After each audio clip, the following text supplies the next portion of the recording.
We are live with the one and only Brian Baldinger, who's nice enough to stop on by this afternoon. Larry Krueger in for Ray Ratto today. Baldy, thank you for joining us. Where do your travels bring you this weekend, my friend? Oh, no. Do we have Brian? 1, 2, 3, 4, go. 4, 3, 2, 1, go. 1, 2, 3, 4, go. 4, 3, 2, 1, go. Bueller. Hut, hike. Check, 1, 2, 3. Black 49 Razor. Black 49 Razor. We'll figure it out. Brian Baldinger will be joining us here in just a minute. I'm not giving him a second flowery introduction, though. We're just going to go straight to the meat and potatoes. Just start with a question. When Baldy does end up joining us Did you watch any Pats Bills last night? Did you see Mac Jones just yelling at the very little at Matt Patricia? Yeah. He's like, your running game effing sucks. So did we get the FBI lip readers to officially figure out that that's what he was saying? Because no doubt.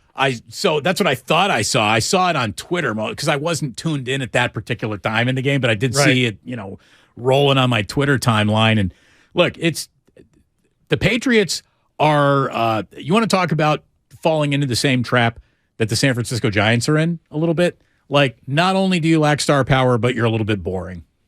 Oh, they're sleepy. Yeah. They're really sleepy. Yeah. And why is Matt Patricia calling offensive plays when he is a failed defensive coach? I don't. It's a mystery. Bill Belichick didn't want to give out official titles to anybody, and no one has come to claim them either. So, our official title of loving talking to Brian Baldinger never changes. How are you, Brian? Hey, Damon. I'm doing good, buddy. It's good to hear your voice, man. Thank you so much for joining us. I got Larry Krueger in for Ray today. Hey, what's going on? Yeah. Where does Brian Baldinger's super cooler than ours live take him this week? Well, I'll be. I'm in Fort Lauderdale right now, but I'll be in Philadelphia, South Philadelphia, for Tennessee and the Eagles. Come Sunday, leaving tomorrow. So just getting some prep done here today, doing some stuff. Kind of a sexy game, and we'll get into that. That's a big one. There's a lot riding on that one, considering the Vikings are coming on too. We could have 2 10-2 football teams if things break a certain way. But before we get to all that, Brian, obviously one of the best matchups of the weekend is going to happen at Levi's Stadium. And just in terms of styles making fights, we got team offense against team defense, and we have two coaches that are so familiar with each other. I was blown away to find out that the Mike McDaniel Kyle Shanahan relationship stretches back 14 years. So, I mean, there's no element of football these two guys haven't discussed thoroughly. No, Damon, and not only that. I mean, Mike goes all the way back to Mike Shanahan in Denver, kind of where he started this whole process. And then he followed Kyle around, Cleveland, Atlanta, all the stops. But they were basically inseparable, too. I mean, they were both part of this quarterback collective club that a buddy of mine runs, and they were helping, with development of young quarterbacks. I mean, they've kind of seen all of football at every level, high school, college, pro, all through the same lens.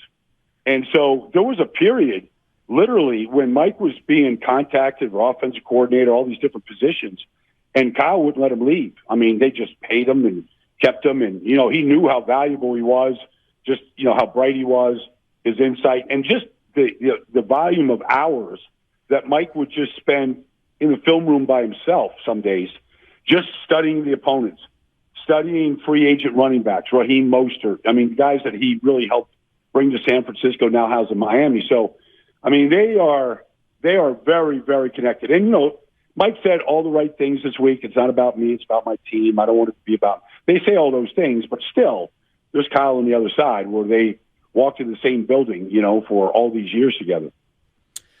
This is going to be such an interesting matchup. The Niners are so good in the middle of the field with Fred Warner on defense, and the Dolphins are living in the middle of the field, and they're doing it by using the quick game and the vertical stretch to kind of create space in the middle of the field, and they are just absolutely incredible in that part of the field right now. Who's going to win there? Is that who wins out there? The Niners and their incredible second level defense, or the Dolphins and what they've been able to do? Well, I would say this: the middle of the field is the most valuable real estate in a football game, and so how you conquer that area, whether offense or defense, basically determines the outcome of the game. However, Miami, and this is not that much different with San Francisco. I mean, they're big down where they get their chunk plays on first down, where they really put you in a bind, run, pass, all kinds of play actions. Tua's really good at them. He's really good at showing the ball to the defense. So Dre Greenlaw, Freddie Warner, Hufanga, like these guys, their eyes have to be right. If your eyes are wrong, then Tyreek Hill's going to go right by you, or Jalen Waddle's going to go right by you. And so they know that. San Francisco knows first down, especially if Tua's under center, there's a very good chance there's going to be some level of play action, and they got a lot of them. So, I mean, that's the down to really pay attention to as a fan in this game. Who wins that first down and who gets the chunk plays on that first down probably goes a long ways to deciding the outcome of the game. Keeping on schedule is important for any offense, no doubt about it. And again, with the prolific attack that the Dolphins have in the red zone, with all the success that Tua's had on third down, they're the best first down team, I think, in football too. So yeah, it's going to be high leverage football all afternoon for the 49ers defense. When it comes to Tua taking a step forward, I mean, obviously the talent at wide receiver grows greatly when you add Tyreek Hill. But what are the things that are less obvious to the fan watching that has made Tua go from I don't think he can to he definitely is? And maybe it's just me, Damon, but I always look at the center on every team. Like Connor Williams is a center for him. And he never played center. He was a left tackle at Texas. He's been the left guard in Dallas, been benched in Dallas at left guard. It wasn't very good, to be honest with you. Whatever Mike saw, he said he could be our center. It stabilized the whole offensive line. Now, Terron Armstead, who's going to play with a bad shoulder, I think he's going to play. He's played with all kinds of injuries before, and he's going to see a lot of Nick Bosa. But I think the number one thing is the center position has been solidified. They've run so many different guys at that position over the last 5 years. It's one of the reasons why the offensive line was never very good. But Connor Williams has really helped him at center. That's one thing. And then, like all these other surrounding parts, guys that you're really familiar with, like Trent Sherfield, Raheem Mostert, Jeffrey Wilson. I mean, these guys really are excellent in all phases, whether it's protection, whether it's the passing game, understanding how to run a lot of these plays and where they got to hit. There's a reason why they traded for Jeffrey Wilson and went and got Raheem Mostert, in free agency. And those guys are really valuable to this offense. Garoppolo's playing well. No, it's one of the best stretches of his career. I see two things. I see a guy who throws it away when it's not there, and I see Christian McCaffrey as a safety valve underneath. You watch the film and roll it back and forth. What are you seeing? I see all that. I see all that. I mean, he's always had a very quick release. Like when I first saw him as a rookie in New England, he reminded me of Tony Romo, and he still reminds me of Romo. And just his release. So he's got a snap release. He's not a guy that can do what we watched Josh Allen do last night. He can't do those things. So he kind of knows that, and so he does get a little jittery, and he does feel the pressure the longer he has to hold the ball. He's good at going through the progressions, but if there's not something there, that's when you kind of worry. A lot of this happens in the red zone where he'll throw it, and you're not sure who he's throwing it to sometimes. That's the only time he gets himself in trouble. But otherwise, I mean, he's got spacing. He's got targets. He's got guys. Ayuk has been awesome in the middle of the field. He's got playmakers everywhere. I think he knows that if I can just get out of my hand to one of these guys, they got a chance to break a tackle and go a long ways. Nick Bosa just named the NFC Defensive Player of the Month, and he gets to turn around and see his old pal Eric Armstead, who is playing again this weekend, and for this to be a fully operational level defense, and we see how good they are. I mean, you need Eric Armstead on the field. They're going to get him back. And to me, the number one beneficiary of those two guys maybe being on the field together could be Drake Jackson, could be, Dre Greenlaw. Yeah, I mean, it feels like a very good defense is about to get a little bit better.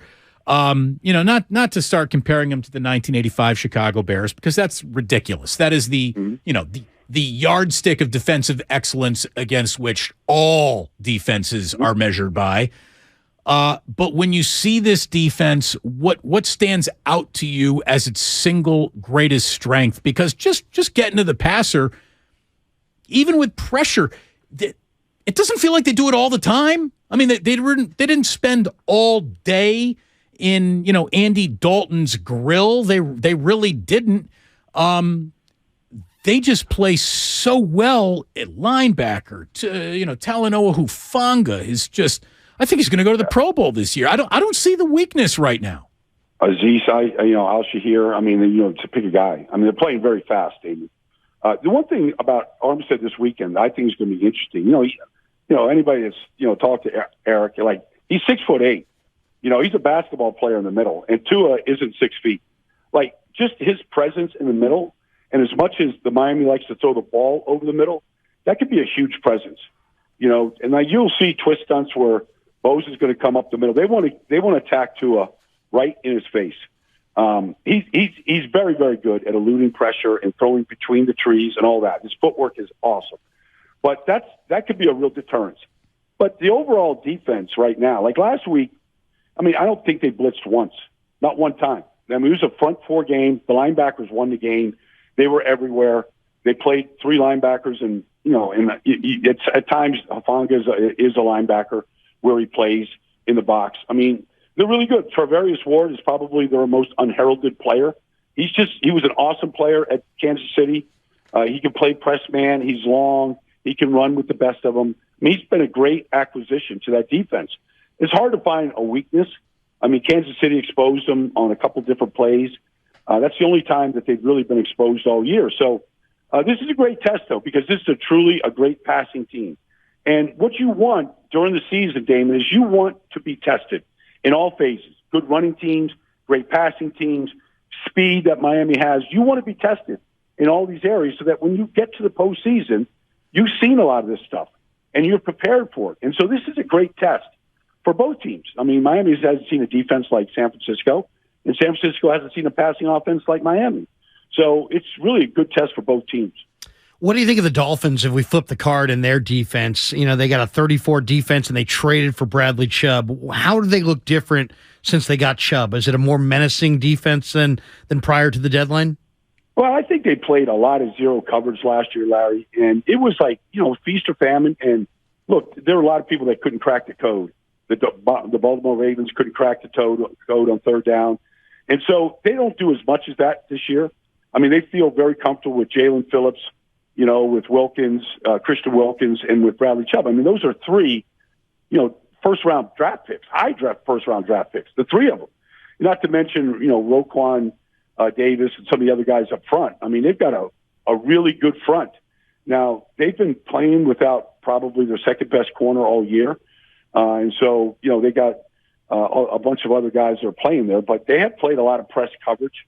And they'll make the receivers really work to get off the press and make the quarterback and the receiver beat them, with good timing. But they're led by the front right now. Chubb is a really good player. He's a big defensive end. You don't see guys that size, 6'5", 280 pounds, very much anymore. And Jalen Phillips, the guy that he's just extremely athletic. He's long. He's 6'5". He's got long arms. He's very, he could bend. He's just, and Wilkins is just a dominant player on the interior, number 94, that is a handful for anybody to deal with. Brian Baldinger here on 95.7 The Game, bouncing around to a couple of other games this weekend. I'm going to ask you two questions in one here, including the game that you're going to be calling, Titans and the Eagles. Which 7-4 AFC team has the chance to make the bigger statement? The Bengals beating the Chiefs or the Titans walking into Philadelphia and handing the Eagles their second loss of the year? I think the Titans have a chance to do it. Kansas City certainly has a chance. They match up really well with Cincinnati. They're very familiar with each other. But I think Tennessee, they're coming off a terrible game against Cincinnati where Derrick Henry never got going. He was held to 38 yards, on 18 carries. It was dreadful. I think they're going to get a couple guys back in the offensive line. It's a challenge for Philadelphia. Maybe they get Jordan Davis back in the middle. He makes a difference for them. But I think Tennessee, because of their style, and you mentioned styles make fights, because of their style, the more Derrick Henry runs, the better the whole team gets. The defense plays better. They don't give as many big plays. The defensive line dominates typically. They kind of choke you to death. And so, to me, but they could do it. They have the style that can take the air out of the ball and get the Philly fans sitting on their hands waiting for something to happen. I'm excited about the game because it's a tough matchup for Philadelphia. We saw Washington beat them 2 weeks ago. They ran the ball very well. Brian Robinson had a good game. But this is a much bigger back and a guy that's much more menacing, and they're very committed to it. As long as the game doesn't get away from Tennessee, if it's within 10 points, they'll just keep running Derrick Henry, and the more he runs, the better he gets. Eagles greet you with the red carpet treatment? I'll be treated well. I'll be treated well, Damon. Good. I'll see a lot of familiar faces there. I'm looking forward to it. I work out with a lot of guys on the team. You know, I'll see Lane Johnson and Sayamalo and Kelsey, and the quarterback, Jalen Hurts, is a frequent guy over at the barn. So I'll see a lot of familiar faces. That'll be good. Is Hurts struggling against the zone from when you watch their offense the last few weeks? And I bring it up because there's been a couple of times where he's not even passing for 200 yards, and he seems like he looks a little befuddled by the various zones he's getting thrown. I honestly, Damon, don't think he gets befuddled by anything. They ran for 363 yards last week. I mean, it's a number that you never see in the NFL. 49 rushes, 363 yards. I mean, they ran the same play basically 10 times, and Green Bay was helpless to stop it. It was a pathetic performance by Green Bay. But, you know, if you run for 363, you're not going to throw for a lot of yards. You're just not. And so when they get the running game cranked up, you know, they don't have to throw it very much. And so, look, they've had some injuries. Obviously, they lost the tight end, Dallas Goedert, which was a big loss. But, you know, this Quez Watkins, their number 3 or 4 wide receiver, this guy is a player. He got a touchdown pass in each of the last 2 games. A.J. Brown is as good as anybody in this business. I'm sure he wants to put up a good game against his former team that let him walk. There's a little bit of bitterness there about how things went down. Nobody told him he was getting traded until he got traded. So I'm sure he's anxious to let Tennessee know what they no longer have. So Deshaun Watson is going to play football this Sunday for the first time in a long time. Just ironically, the game is in Houston, and you know, we all know how we got here. So I just want to ask you a football question, even though I'm going to criticize him for saying he only wants football questions. It's all I'm going to ask you about. Right. What are you expecting out of a player who we all know that before he ran into, you know, his controversies was a hell of a quarterback? How long do you think it will take for him to become a hell of a quarterback again? I think it's going to be a while. I mean, look, David, he threw for more yards than anybody, 4,800 yards last time he played. They won 3 games. I mean, they were a bad team with a great quarterback. So that's one thing. Jacoby Brissett has played great. I mean, that game last week against Tampa, the touchdown to Njoku to tie the game up, the throws in overtime. I mean, he built great timing with Amari Cooper, Njoku, Peoples-Jones. Like, he's got great timing, Jacoby Brissett. I can't see a guy that has never played with any of these players in a game, hasn't played in 2 years, to go out there and light it up against the Houston Texans. I know the Texans aren't very good, and other teams have had their way with them, but I just don't see it. I don't see it happening right away. It's just not the way football's played. It's just not the way quarterbacks play. Timing is too important to success in the passing game. And I don't care who it is. I think he's going to struggle. And I think the Browns are going to struggle putting him in there right away. In one of the more revealing press conferences Kyle Shanahan has ever had this week, he really got into the process of how he identifies offensive coaches, assistants, quality control coaches, position coaches, how he's asked position coaches to go into quality control because he thinks they're better fit in that situation. It was really revealing. It was interesting to hear about how a coach ponders putting a staff together with so many moving pieces with all the success that they've had. When is the last time you, Brian, have been asked to join a coaching staff, either with what you know and what you put on full display on either NFL Network or online all the time? I mean, you are a film junkie. Have you ever been propositioned to join a coaching staff? I have. So I have coached. I coached in Italy, Damon. And I coached the offensive and defensive lines for a team in Italy. They have American football over there. Bellissimo. It was a great experience. It was a lot of fun. Yeah. Bob Benissimo. But it was, but I do get called, and I do get texted and whatnot by certain coaches in this league, and they do run things through me, ask me to take a look at things. I'm not going to say who their names are, but it does happen. Tell me you're dropping a consulting fee on that franchise, please. Nobody has, no. I mean, it's just football talk with guys that, may respect the opinion. In fact, it's interesting that one of the coaches, the game was against the 49ers, and the 49ers had their way with this particular team. And the head coach of the team, it wasn't even him. His wife was watching my breakdown of what the Mike McDaniel and the 49ers did to this team. And he called me on Monday, and he's like, my wife, showed me your video, Baldy, about what you saw. Would you mind, like, when the season's over, coming down and sharing what you saw? Because I don't ever want that to happen again to us. And I thought I knew defense, and they destroyed us. And our middle linebacker couldn't find the football. So, like, I remember that day, and it was fun going down there and showing what some of the motions and pre-snap things did and what they were looking at and what it was designed to do. And so those kind of things, there's other coaches around the league that, ask me about certain things. So, I'm more than willing to share whatever I have with them. Well, you give good chalk talk, brother. Thank you for sharing with us. As always, safe travels, and we'll talk to you again soon. Yep, my pleasure. All the best, guys. Larry, thanks, Baldy. That's our guy, Brian Baldinger, here on 95.7 The Game. Just knows everyone and everything and every scheme and every tendency and every player in the league. Pay this guy a consulting fee, man. If you're going to take his intellectual property, cut him a check. Seriously. I mean, seriously. The NFL, man.